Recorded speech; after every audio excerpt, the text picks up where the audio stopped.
Now the Passover and the festival of unleavened bread were only 2 days away, and the chief priests and the teachers of the law were scheming to arrest Jesus secretly and kill him. But not during the festival, they said, or the people may riot. Whilst he was in Bethany, reclining at the table in the home of Simon the leper, a woman came with an alabaster jar of very expensive perfume, made of pure nard. She broke the jar and poured the perfume on his head. Some of those present were saying indignantly to one another, "Why this waste of perfume? It could have been sold for more than a year's wages, and the money given to the poor." And they rebuked her harshly. "Leave her alone," said Jesus. "Why are you bothering her? She has done a beautiful thing to me. The poor you will always have with you, and you can help them any time you want, but you will not always have me. She did what she could. She poured perfume on my body beforehand to prepare for my burial. Truly I tell you, wherever the gospel is preached throughout the world, what she has done will also be told in memory of her." Then Judas Iscariot, one of the 12, went to the chief priests to betray Jesus to them. They were delighted to hear this and promised to give him money. So he watched for an opportunity to hand him over. Well, if Tuesday was the longest day in Jesus' last week, Wednesday, particularly in terms of the number of verses that is given in Mark's Gospel, is one of the shortest. Actually, we've spent the last 6 or 7 Sundays looking at the Tuesday of Jesus' last week, and today is the one sermon we'll spend looking at the Wednesday, just these 11 verses. But actually, these 11 verses are incredibly significant. We see another shift in Mark's Gospel. Actually, the prophesied destruction of the temple that we see in Mark 13 now shifts, and actually is precisely what will happen to Jesus. From this point onwards, Mark is totally focused on Jesus' death, his crucifixion. And over the next 6 weeks, we will slowly journey our way to the cross and then to the resurrection on Easter Sunday. Tom Wright describes today's verses as like a dramatic painting, a large canvas with 3 sections. And whilst the focus falls on the middle section, this act of beautiful faith by this woman pouring her perfume on Jesus, we can't help but notice the darkness that it sandwiches it on each side. And in fact, Mark uses each one of these 3 segments to point to the fact that Jesus' death is close. Jesus' death is imminent.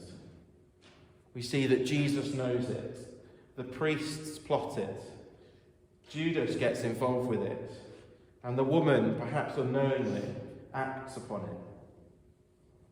And these verses start with the plan and the plot to kill Jesus. Now the Passover and the festival of unleavened bread were only 2 days away, and the chief priests and the teachers of the law were scheming to arrest Jesus secretly and kill him. But not during the festival, they said, or the people may riot. Let's be honest, the chief priests, the teachers of the law, they have had enough of Jesus. He is bad for business. We've seen his acts in the temple where he has turned over tables, he's stopped people coming through, he's rebuked people. We've seen him cursing the fig tree and pointing out how the temple has become something that is just peddling empty religion. We've seen him call out the chief priests, the teachers of the law, in the parable of the vineyard. We've seen him when faced with questions designed to trip him up, with questions designed to trap him, to get him in trouble with somebody, whether that be the Roman authorities or the people. Well, instead, he's turned those questions back on the Pharisees, the Sadducees, the teachers of the law, revealing them all to be hypocrites, making them all look like fools. You can understand why they have had enough. And so they start scheming secretly to arrest and kill Jesus. Why secretly? Well, we know that the crowds actually are besotted with Jesus. He's been followed. There's great crowds around him. Perhaps the crowds are longing for this change that they think that Jesus will bring. And so the chief priests, the teachers of the law, know that if they do this in public, well, actually it could end in a riot. The trouble is, we are told, that Passover is imminent. Every year, actually still to the present day, the Jewish people would tell the story of the Exodus from Egypt, leaving the slavery of Egypt, coming through the wilderness into the Promised Land. This was a big celebration, a celebration of freedom. And Jerusalem would be full, with all its twists and turns, full of pilgrims. Some suggesting it would swell from about 50,000 people to a couple of 100,000 people in Jerusalem. Full of people coming to celebrate. And actually, the chief priests, the teachers of the law, realised it was going to be difficult to find a quiet spot where they would find Jesus alone.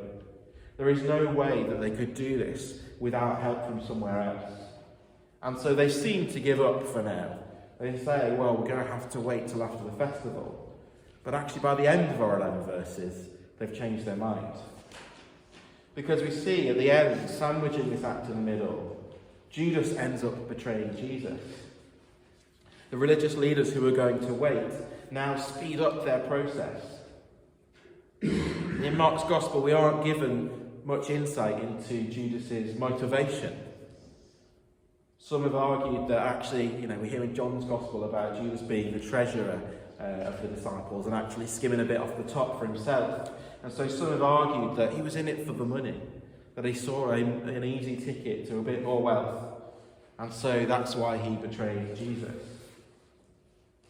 Actually, in Mark's Gospel, it tells us he was offered money, but it doesn't seem to go asking for it. Perhaps instead, actually, Judas is faced with a sense of disappointment. Jesus had his triumphal entry into Jerusalem, and now all he's done is curse a fig tree and have a go at the people that run in the temple.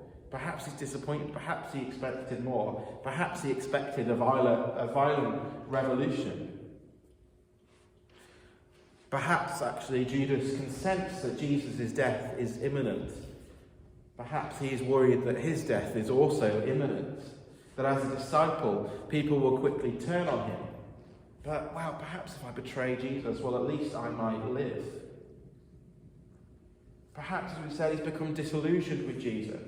Jesus has not turned out to be the kind of Messiah that he'd hoped for, so he's had enough.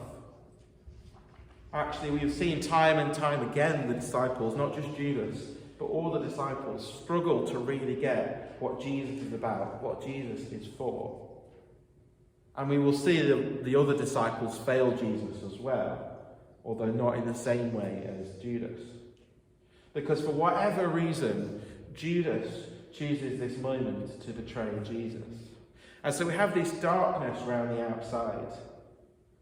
These moments of plotting and scheming and betrayal. But in the middle of these verses, we have what Jesus describes as an act of beauty. Mark often uses this technique where he sandwiches a story in between another narrative to help contrast them, and we just really see that contrast today. Jesus is reclining at the home of Simon the leper, presumably, we guess, a leper who's been healed by Jesus that has chosen to follow him. And as he is there, a woman comes in with this alabaster jar of very expensive perfume. She takes it, she breaks it, she pours it on Jesus' head. Now, Mark doesn't name this woman, but there are similar accounts in all the Gospels, and John's Gospel names her as Mary, sister to Martha and Lazarus, assuming that they are the same story and not different ones. But whoever this woman is, it is clear that Jesus means a lot to her. This passage tells us that this is an alabaster jar of pure nard.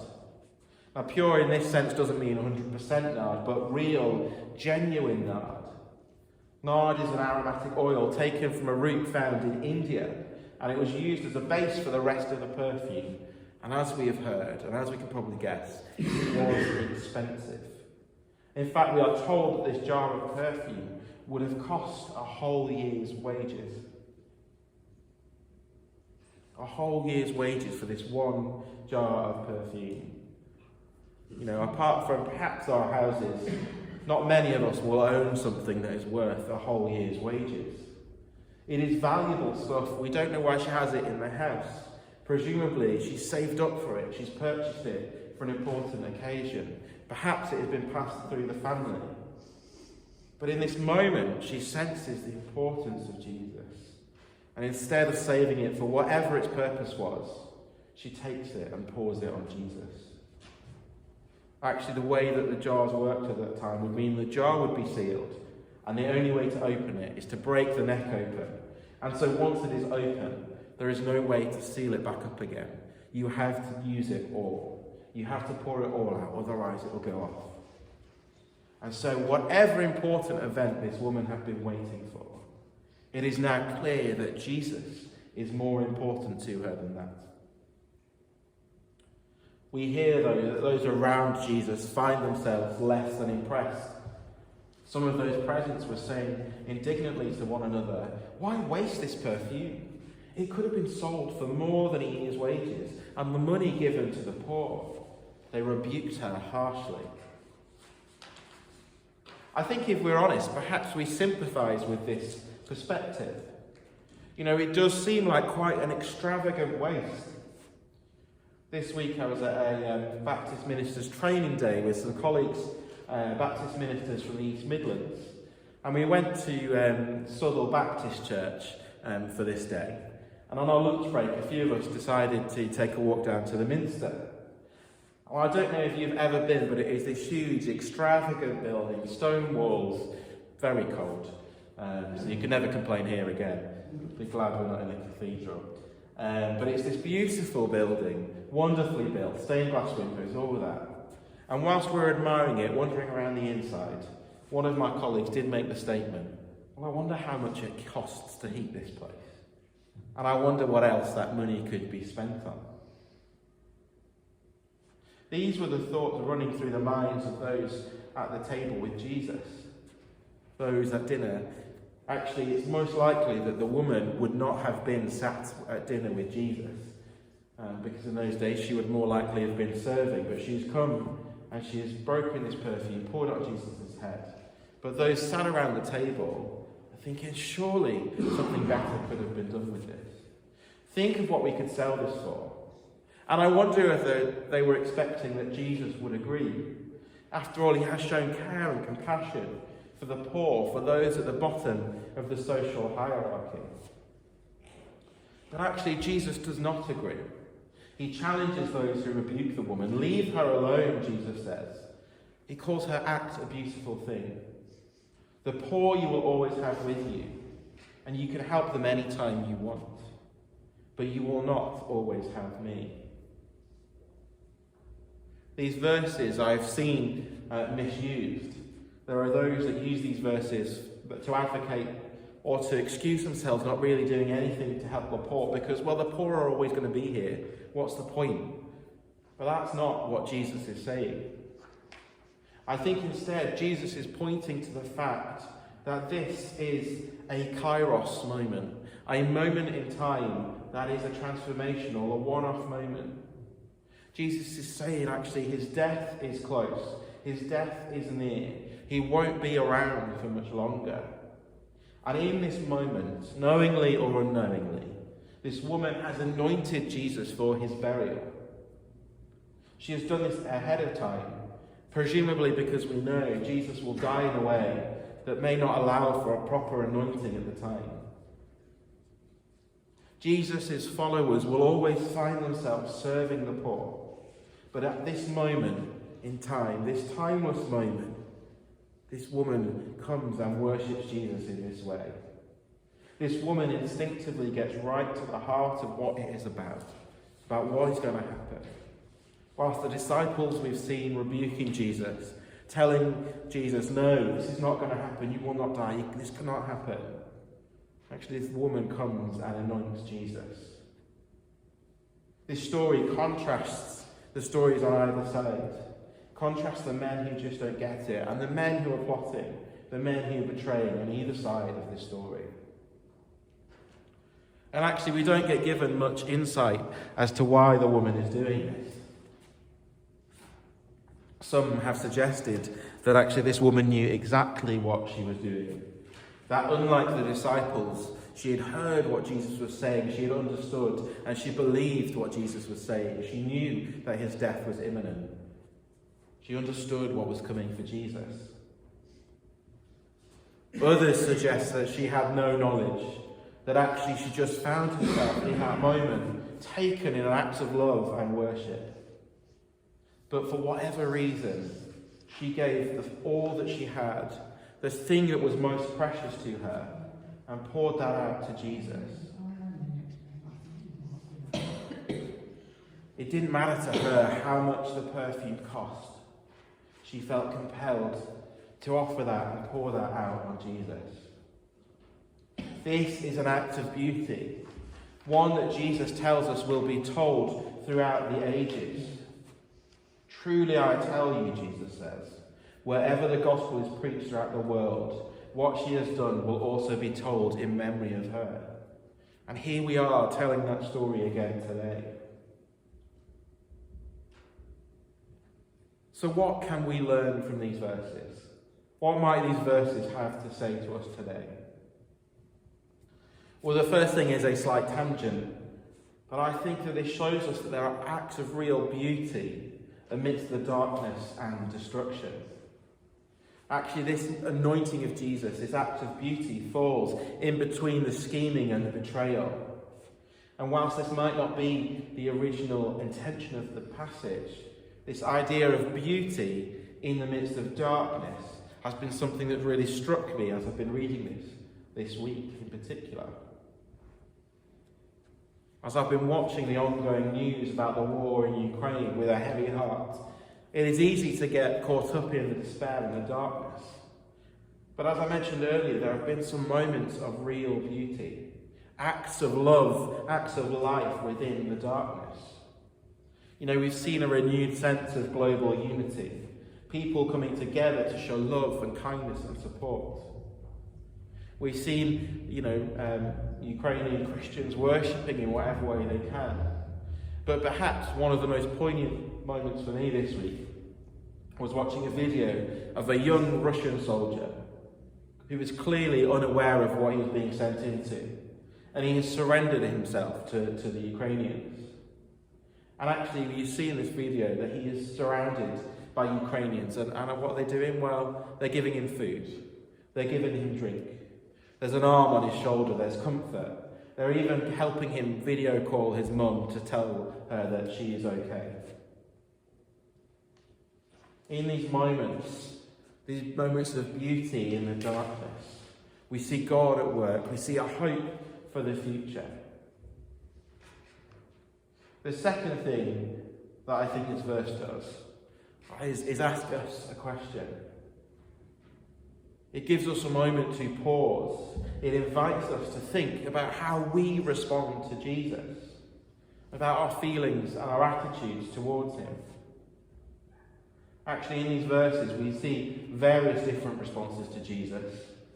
We see the chief priests, the teachers of the law, rejecting him, rejecting the kingdom of God that he's revealing. We see that the men in the room misunderstand Jesus. We see Judas, who spent 3 years living alongside Jesus. We see him turn his back on him. And we see this woman who gives all that she has to Jesus in an act of beautiful worship. And so the question today is, where do you find yourself? Where are you today? Do we reject Jesus because he challenges our way of thinking, challenges our way of life, challenges what is comfortable, challenges the status quo? Perhaps you find yourself like those men, struggling to understand what's going on, still not sure you get it, but actually they're still there at the table with Jesus, still trying to understand more, even when they get it wrong. Perhaps you find yourself like Judas, having spent years journeying with Jesus, but finding yourselves dismayed and disillusioned. I hope not, but perhaps if you're honest, with all that's going on in the world, you find yourself struggling to understand, wondering if it was worth it. Or perhaps, and I hope this is where you are, And if you're in any of these places, I'll happily pray for you today. But perhaps we find ourselves today, like the woman, coming ready to give your all to Jesus again, to bring those things that are precious and valuable and offer them to Jesus. Ultimately, our actions, our reactions will be the thing that really shows where we are in our heart for Jesus. Whether that is love, whether that is hate or ambivalence. You know, our verse for the year says, let us stop just saying we love one another, let us really show it. And that is what this woman did to Jesus. She showed her love for him by pouring out that perfume. It's not that she felt obligated. It's not that she was following some commandment. It's not that it was a sense of duty. But out of her love for Jesus, she came and she poured this perfume. And as Jesus prepares himself and his disciples for his death, we are pointed to an act that shows God's love for each one of us.